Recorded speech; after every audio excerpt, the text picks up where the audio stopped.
Ancient Aliens is an American television series which premiered on April 20th, 2010 on the History Channel.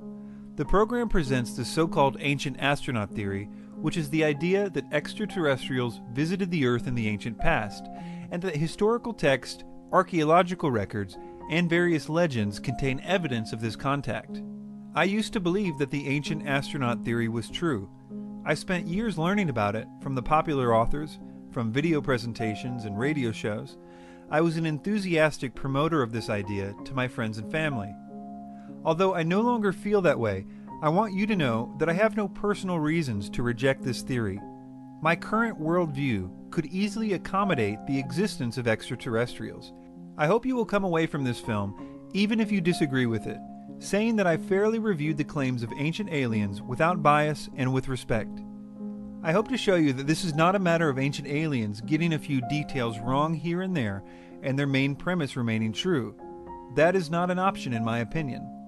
I hope to demonstrate to you that they are wrong not on some, but on every single point where they assert an ancient astronaut theory to explain evidence, and that often they are using deceptive means to do this, and sometimes even fabricating evidence to make their points, as we will see. I would also like the viewer to know that unlike many skeptics of the ancient astronaut theory, I actually concede that something out of the ordinary could have occurred in the ancient past, and that there are certain consistent themes in ancient mythologies and the like that require good explanations. But I think you will quickly see that the ancient astronaut theories do not explain this evidence. You will notice a number that appears periodically on the bottom right-hand corner of the screen throughout this film. This number will appear when I am making a claim that requires a reference in order to back it up, and it will correspond to a number on the companion website ancientaliensdebunked.com. This film is divided into 3 main sections, and each topic can be viewed independently at the website if you choose. I will occasionally be joined by commentary from Dr. Michael Heiser, one of the few actual scholars who has been willing to interact with the ancient astronaut theory. Dr. Heiser has been one of the most articulate proponents of the skeptical viewpoint of this theory, and has written papers and books, as well as almost a dozen websites on the issues we will be covering in this film. We are happy to have him as a part of this film, and we're happy to have you, the viewer, here as well. I encourage you to have an open mind and enjoy the film.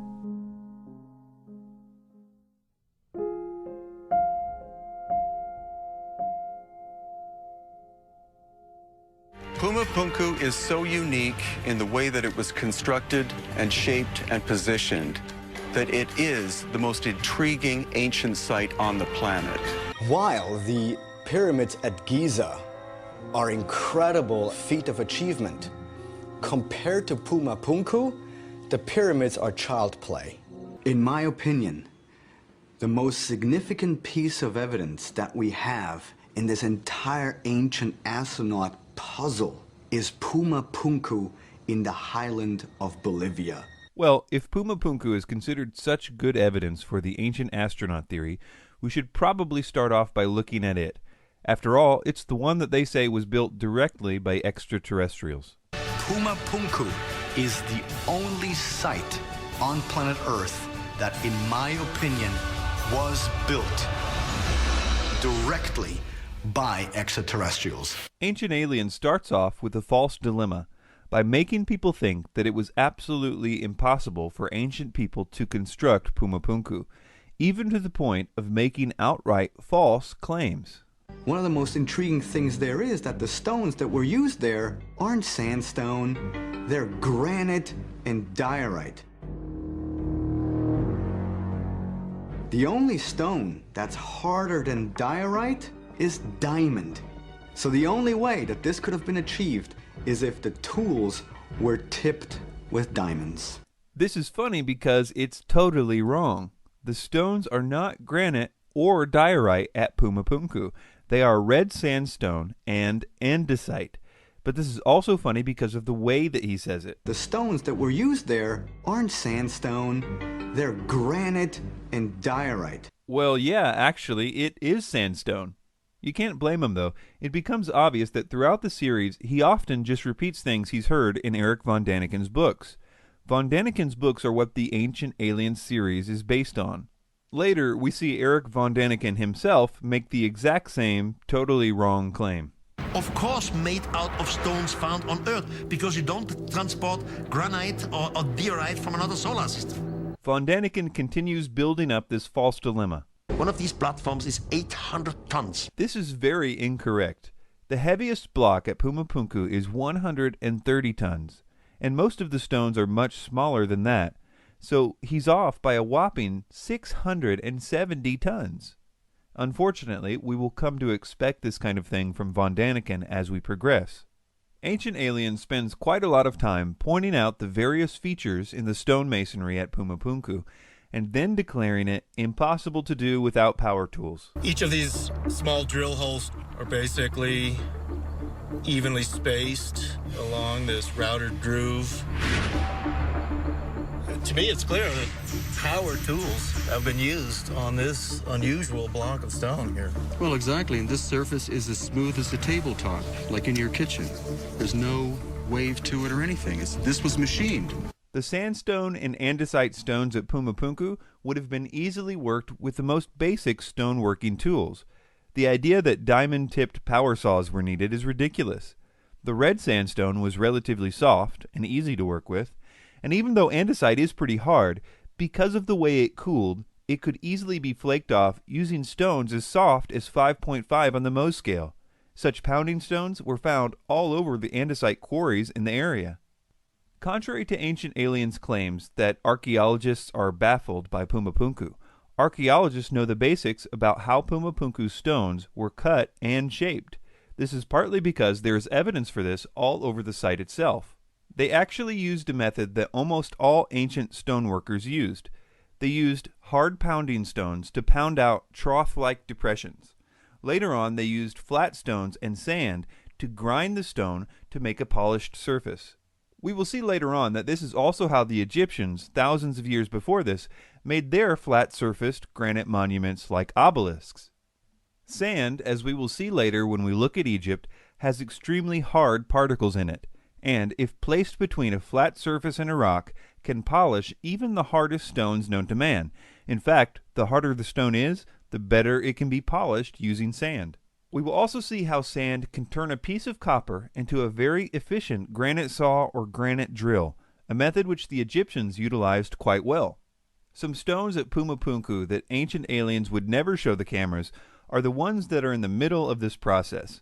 They show that at the same time a stone was being pounded by stone hammers, which created these trough-like depressions, the grinding and polishing was taking place on the other end of the stone. Unfinished stones like this one clearly show how they were shaped, and it wasn't with lasers. There's also unmistakable evidence of stone hammers having been used in places that were never meant to be visible, like where certain stones would be connected with one another.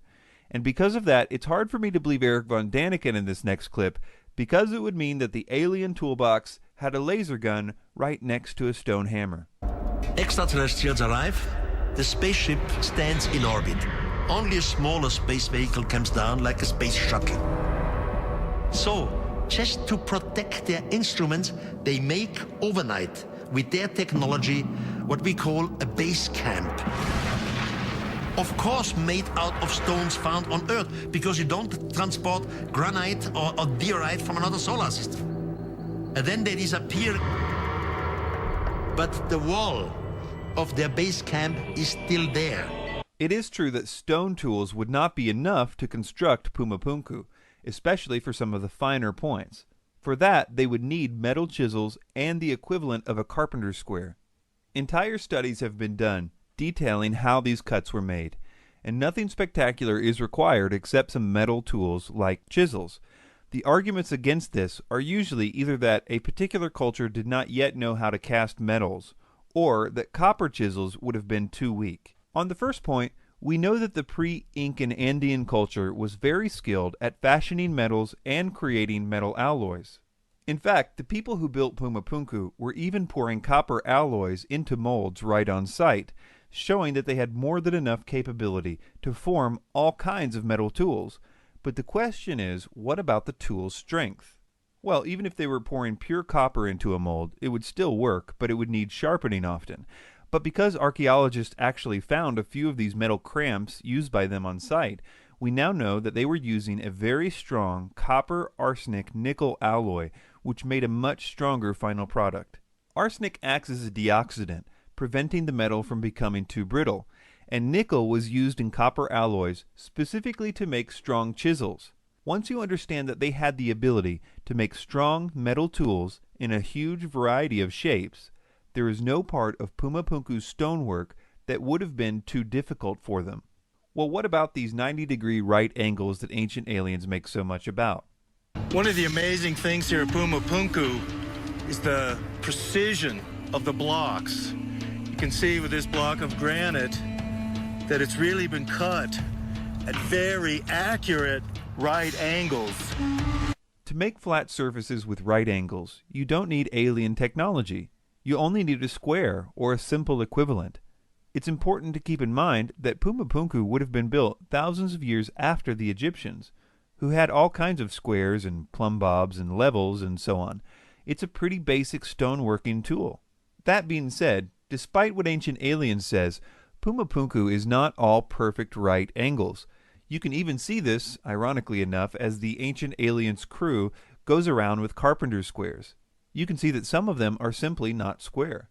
Also, they make claims like all the H blocks are the same dimensions, which they say suggests that they were made by a big machine. But not only would that not be the only conclusion if it were true, it's not even true. The dimensions of the H blocks are not all the same, though they are close. It's probably the case that they were made using the same plans. Speaking of plans, Mainstream archaeologists say that Pumapunku was built by the Aymara Indians. And we would all have to agree that in order to build something like Pumapunku, you need writing, you need planning, and you need some sort of a idea where which piece goes and how it ultimately all fits together. But there is one thing that all the mainstream archaeologists agree upon, that the Aymara didn't have any writing. So how is it possible that they built all of this without plans? the builders of Pumapunku may not have had an alphabet, but they did use the common iconography or artwork of their culture called Yayamama. All the icons on the site are Yayamama, not secret alien code, and this is but one of the many indications of the culture and time that it was built. But my point is that like many cultures, they used pictures instead of an alphabet, and most building plans are done through pictures, like blueprints for example. So saying that no alphabet means no planning is pretty ridiculous in my opinion. Well, what about moving the stones and lifting them into place? Surely that would have required levitation. How these massive blocks of granite were moved from their quarries and brought here to Pumapunku would have required some kind of super technology. Levitation and anti-gravity. Huge lifting vehicles. Something that ancient aliens would have had. If they did know how to levitate these stones, then they put far too much effort into creating places in the stones to attach ropes to. Many stones at Pumapunku have grooves several centimeters in width and depth on two adjacent faces for holding ropes. They even had special places cut into the stones that Pumapunku scholars call hoisting grips, all very strange things to do if they could simply levitate these blocks. And to make matters worse for the ancient astronaut theory here, according to archaeologist Jean-Pierre Pratzen, who is an expert on Pumapunku, there is almost no stone at the Pumapunku site that does not have what he calls drag marks on one of its faces, where it has been, well, dragged to the site. Ancient Aliens throws up another false dilemma here. What nobody talks about is the irrefutable fact that we are at an altitude of 12,800 feet, which means we are above the natural tree line. No trees ever grew in that area, meaning no trees were cut down in order to use wooden rollers. The wooden roller theory falls by the wayside. This is like saying that there's no way that the Egyptians used wood because trees didn't grow in Egypt, which is true. The difference is that while the Egyptians had to import wood from places like Lebanon, it would have been far easier for those at Pumapunku to solve this problem. All they would have had to do is simply walk down the hill a little bit. Okay, well, what about this claim? Logic does not exist at Pumapunku because there we have megalithic structures which just lie about this entire site as if ripped apart by some sort of a great force. I propose that logic still exists at Pumapunku, and that the scattered state of the complex can easily be explained. Quoting from archaeologist Alexei Vranich, quote, "The high quality of the stones made it attractive building material for houses, churches, plazas, bridges, even railways." In other words, the stones were pulled down and hauled off by locals for building material. In fact, we have the 400-year-old writings of a visitor to Pumapunku who said that the looting was in full swing even back then. He wrote that if the site was closer to town, he didn't think there would have been any stones left at all. Ancient Alien says that Pumapunku is 17,000 years old. This is what Vranich said of this claim. Quote, "The idea that Tiwanaku is 14,000 years old is based on a rather faulty study done in 1926. Since then, there has been a huge quantity of work, both on the archaeology and the geology of the area, and all data indicates that Tiwanaku existed from around AD 300 to 500. For more information on the faulty study he's referring to here, I will quote at length from Jason Colavito, who has been debunking ancient astronaut theories for years in his books and blogs. He said the following about this claim. Quote, "Tiwanaku is not 17,000 years old. This date derives from the work of Arthur Poznański, who tried to apply archaeoastronomy to the site, but did so in ways that modern scholars do not recognize as legitimate. Poznański proposed a date of 15,000 BP, before present, i.e. 13,000 BCE, which the geniuses on Ancient Aliens misread as 15,000 BCE, adding an extra 2,000 years onto Poznański's already flawed dates. Here's what he did wrong. Poznański assumed that the Kala Sasaya temple at Tiwanaku was laid out with perfect accuracy to align to the equinoxes and solstices that he felt but could not prove were important to the Tiwanaku people. Thus, on a certain day, the sun was supposed to rise above one rock at the temple and set behind another. Ah, but which rock should we choose? Since the current ruins do not align with these celestial events accurately, he concluded that the ruins must have been built at a time when they would have aligned with that event. Since the sun and sky change positions at a predictable rate due to the gradual changes in the angle of the Earth's axis, he concluded that the Kala Sasaya temple was built in 13,000 BCE as a solar observatory, despite no other evidence of solar astronomy at the site. The long and the short of it is that Poznański assumed celestial alignments and assumed flawless construction, and then used his assumptions to prove that his assumptions were correct. Colavito also has this picture of the site with the caption, "Pick a rock, any rock, one of them must align with something." This site has been dated using a huge variety of methods, things like carbon dating, the type of metals they used, the debris found in certain places, the type of iconography they used. Literally every kind of dating method applied comes to the same conclusion. It was constructed in the early Middle Ages. Before we conclude this section on Pumapunku, there are two other claims I wanted to address. The Spanish conqueror asked the Inca, the people living there, including the king of the Inca, "What is this Pumapunku?" And they all said, "It's not us. It's not our forefather who make this. This were made by the gods in one single night." Usually a king is proud about what his people did, about the precision and so on. In that case, the chief and the people said, no, it was not us. It was the gods who made it. If you understand a little about the Incan imperial system and religion, you will understand why the Incans didn't claim the site, and even why they claimed that it had a supernatural origin. Part of the Incan state religion was that the Incan Empire was the first civilization, and it was created by God himself. It was a very convenient idea for bolstering the Incan case for the right to rule everyone else. When the Incans arrived at Pumapunku, the site had already been abandoned for at least 100 years. Admitting that there was a pre-Incan culture at all, let alone one with more skill than them, would have been detrimental to the whole scheme. So they slightly modified their already existing mythology to include Pumapunku. So instead of Viracocha creating the Incan capital, he also created Pumapunku. And just like that, the Incans were still the oldest and greatest civilization, even though everyone probably knew it wasn't true. And finally, Ancient Aliens says the following about what the ancient local people believed regarding who constructed Pumapunku. Local legends suggest that Tiwanaku was built as a site of religious pilgrimage to celebrate the arrival of sky gods. But this is a total lie. Viracocha came from the sea, not from the sky. This is a very sneaky move by Ancient Aliens, in my opinion. So, in conclusion, the stones are not made of granite and diorite. The stones were easily workable with the tools available to the Andean culture, tools which we know included high-quality metal alloyed chisels. These tools would have been more than sufficient to make the angles seen at Pumapunku.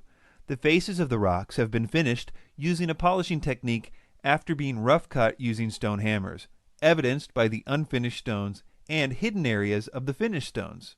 The moving of the stones was not as difficult as Ancient Aliens makes it seem, especially when you take into account that they are telling people that the stones weigh 600 tons more than they actually do. The stones have telltale drag marks and hoisting holes for ropes, all showing that they were not levitated as Ancient Aliens would have us believe. We know the culture which built this monument, and all the iconography and sculptures are consistent with that culture, and the various methods of dating that scientists use all point to the same time period. The idea that Pumapunku was from Atlantean times we now know is based on a very transparently flawed presupposition.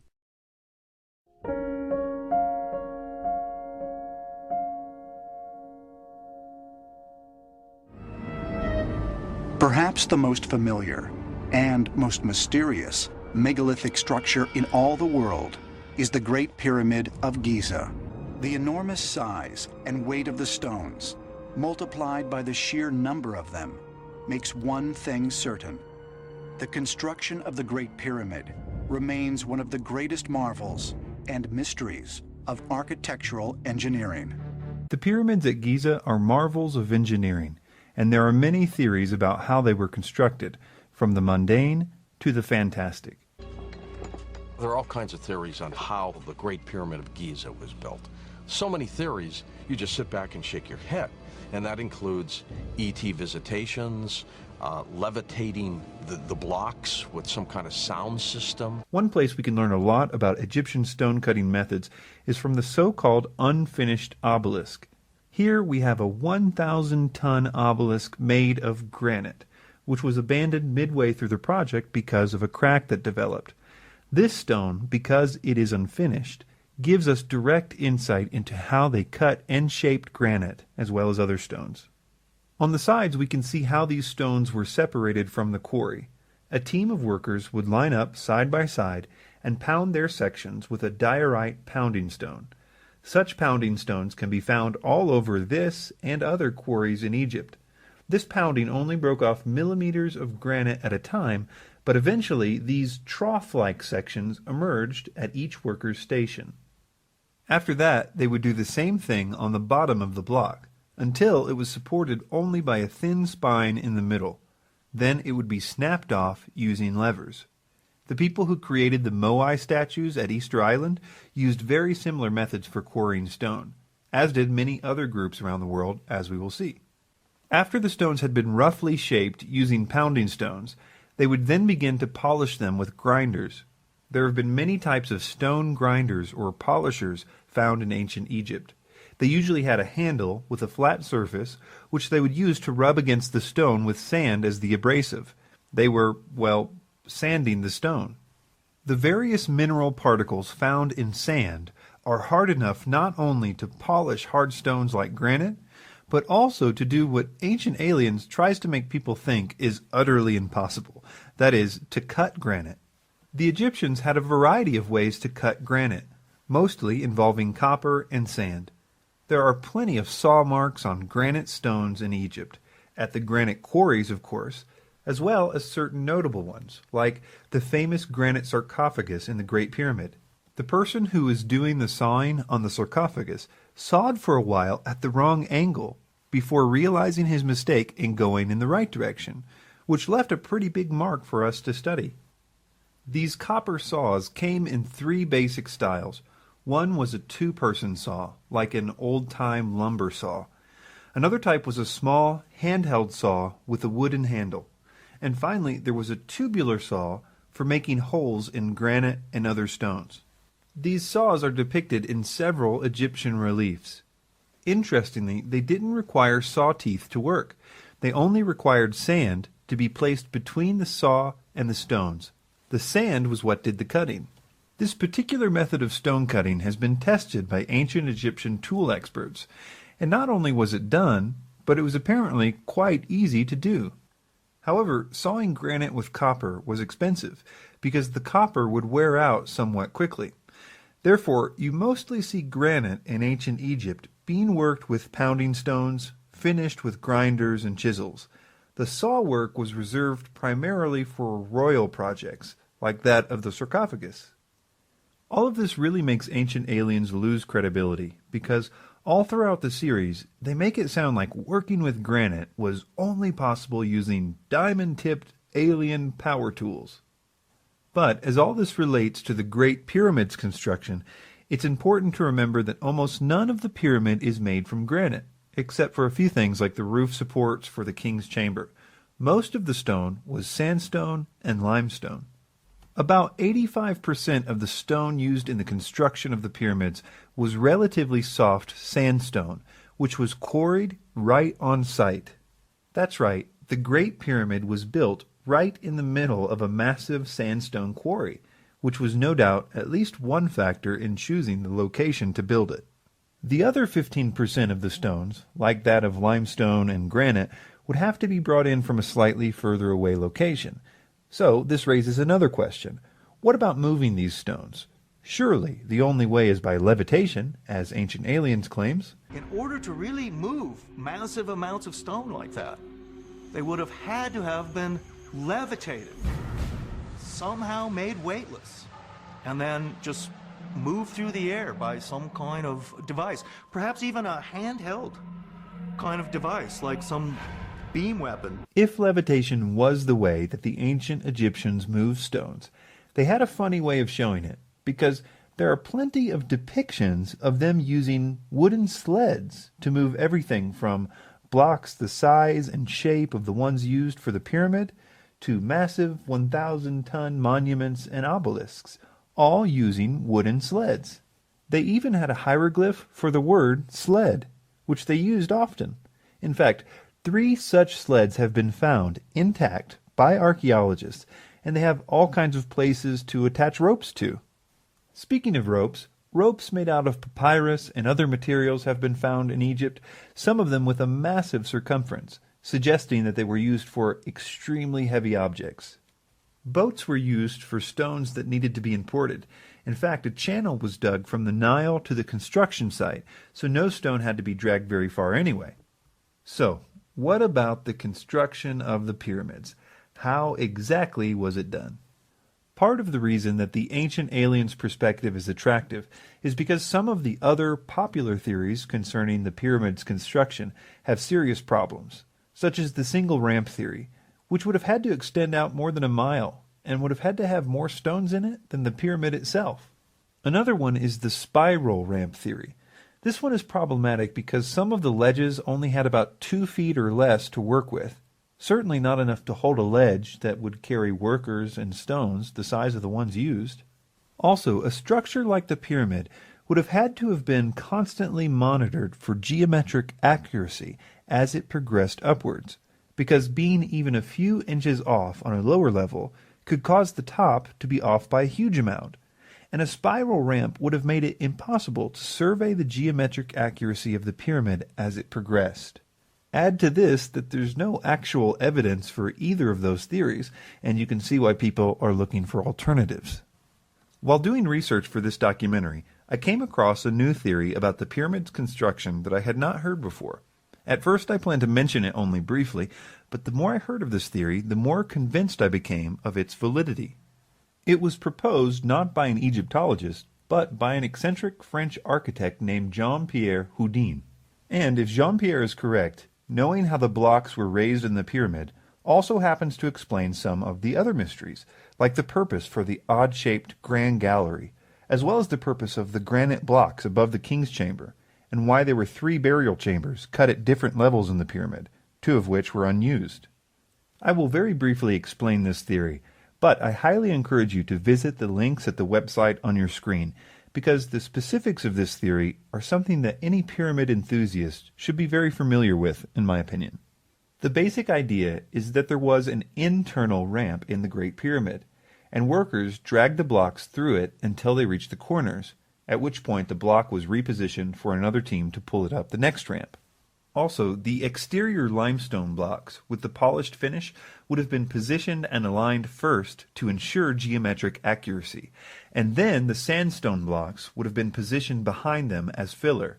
This would mean that all the internal chambers, like the Queen and King's chamber, were built as the pyramid progressed upwards in the light of day. This internal ramp theory, unlike some of the others, is actually supported by quite a lot of physical evidence. For example, in the 1980s, a French team, looking for hidden chambers, conducted a full-scale gravimetric survey of the Great Pyramid, kind of like a giant X-ray map of the entire pyramid. They actually found evidence of this internal ramp through their study, but they had no idea what to think of the spiral pattern they saw at the time, so they simply filed it away until they heard about Jean-Pierre's internal ramp theory 14 years later. In addition, there is this notch high up on the Great Pyramid, which, according to Jean-Pierre, rests exactly on the 7% grade where you would expect to find the internal ramp, and would be at the exact place where the workers would have lifted the blocks and changed the direction for the pullers. Bob Breyer, an Egyptologist who was working with Jean-Pierre, was only allowed a few minutes to survey this notch and take a few pictures and measurements. They found that there was indeed a large space behind these stones, and they made extensive computer models with the pictures that were taken. As of 2012, the team is still waiting for clearance from the Egyptian authorities to conduct a full-scale survey of this notch. But perhaps even more interesting than this is the purpose for the Grand Gallery and the granite stones above the king's chamber. I mention them together because, according to Jean-Pierre, they are intimately connected. First, it's important to know the main difference between the Great Pyramid and the other 2 pyramids at Giza is that the Great Pyramid's burial chamber was inside the pyramid. The other 2 were underground, cut directly into the bedrock, which meant that in those 2 pyramids they did not have to worry about the hundreds of thousands of tons of stone above it collapsing onto the tomb. The Great Pyramid was different. Its chambers were in the middle of the pyramid, and because of this, the designer had to get creative to prevent the stones from collapsing in on the chambers. In earlier pyramids in the area, this had been accomplished using a stone roof that came together at an apex, which distributed the weight of the blocks away from the chamber. But for the Great Pyramid, the designer wanted to be more ornate, opting for a flat roof in the king's chamber, which would have easily collapsed if he didn't find a way to distribute the weight of the stones above it away from the roof. He ingeniously added a series of large granite blocks, spaced out evenly above the chamber, capping those stones with the same apex roof idea from the earlier pyramids, which distributed the weight safely away from the king's chamber ceiling. This did indeed solve the problem of the weight of the stones collapsing the chamber, but it caused another problem. How could you get those granite stones up there for placement? They would have been too big for the internal ramp, and too heavy even at a 7% incline. For the solution, we looked to the Grand Gallery. The Grand Gallery has puzzled Egyptologists ever since it was discovered. It's such an odd shape, and it doesn't seem to make sense to construct it the way it's constructed if it's simply a path to get from point A to point B. This has led to much speculation about its purpose. Jean-Pierre has proposed that the Grand Gallery was used as a massive counterweight system, where a wooden trolley was loaded with stones and rigged with ropes, and was used to provide the force to lift the heaviest objects. Basically, it was the equivalent of a freight elevator. There's actually a lot of physical evidence for this too, and it explains all kinds of peculiar details about the Grand Gallery. For example, the odd holes in the so-called benches of the Grand Gallery were used to connect a wooden guide system for the trolley. It also explains why there are remnants of grease as well as scratches along the bottom of the chamber where the trolley would have rubbed against the stone.